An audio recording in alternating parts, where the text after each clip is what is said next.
So the two tips that I'm going to show you in this video are going to help you with your airbrushing. Let's get into it right now. So it doesn't matter what brand of paint you're using. I like using Trident paint, but knowing how to mix your paint as a beginner is really important so that you minimize things like tip drying, blockages, and you can spend more of your time airbrushing rather than cleaning out your airbrush. I've just got this empty bottle here that I'm going to use for mixing. These are the Trident empty bottle sets, and I'll get rid of that marble even though I'm just doing this by eye, but it'll just help to make it a bit more accurate.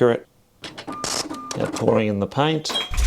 And the paint ratio that I recommend for beginners is a 1:1 ratio or equal parts mixed with either a reducer or a thinner depending on what your paint manufacturer recommends. Each brand will have their own product and I recommend that you use that when thinning your paint. And with the Trident paints I need to use a reducer to thin it down. This is ready to go, so you just add this into your paint. If you buy one of the paint sets or you buy a reducer concentrate, then this one needs to be mixed with bottled water before you add it to your paint. And you can see that mixing ratio there. So now adding the same amount of reducer,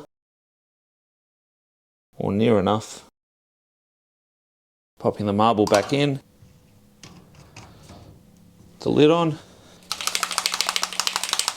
give it a good shake. You should always shake your paints even if you're not thinning them. And we're ready to go. And because this airbrush is a double action airbrush, which means it's dual action, so you press down for air and no paint will come out, and then as I pull back on the trigger you'll see some paint coming out, or in this case just reducer, just so that I can illustrate how it works. So with a double action brush you want to keep that air press down at all times and only pull back for paint.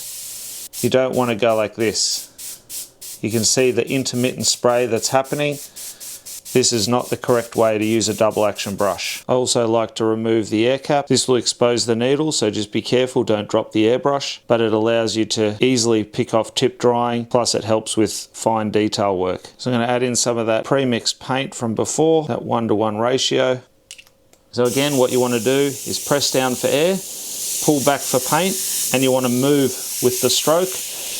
When you're up close, you're only pulling back a little bit, and you want to speed up a little bit. You don't want to go wait, then move and stop.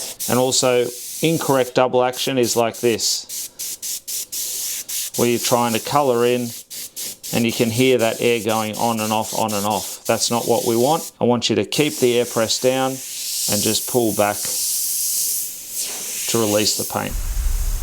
It's going to be harder to get the feel for to start with, but once you master this, then you'll be able to do all sorts of artwork.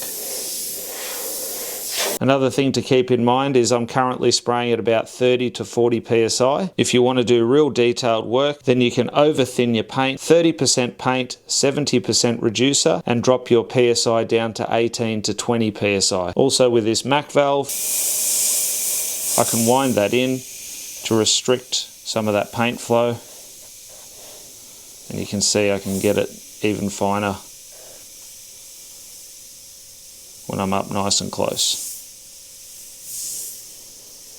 So just to recap on what I've shared with you within this video, work with a 1:1 ratio when thinning out your paint to make it easier for you to airbrush, especially when you're just starting out, and make sure that you keep that double action going, pressing down for air, pulling back for paint. Don't do this when you're trying to airbrush. Even though it's going to take you longer to master, you're much better off to just press down and pull back for paint. Keep it pressed down at all times. And that way you'll be able to get better with your airbrushing so that you can achieve the kind of results that you're looking for.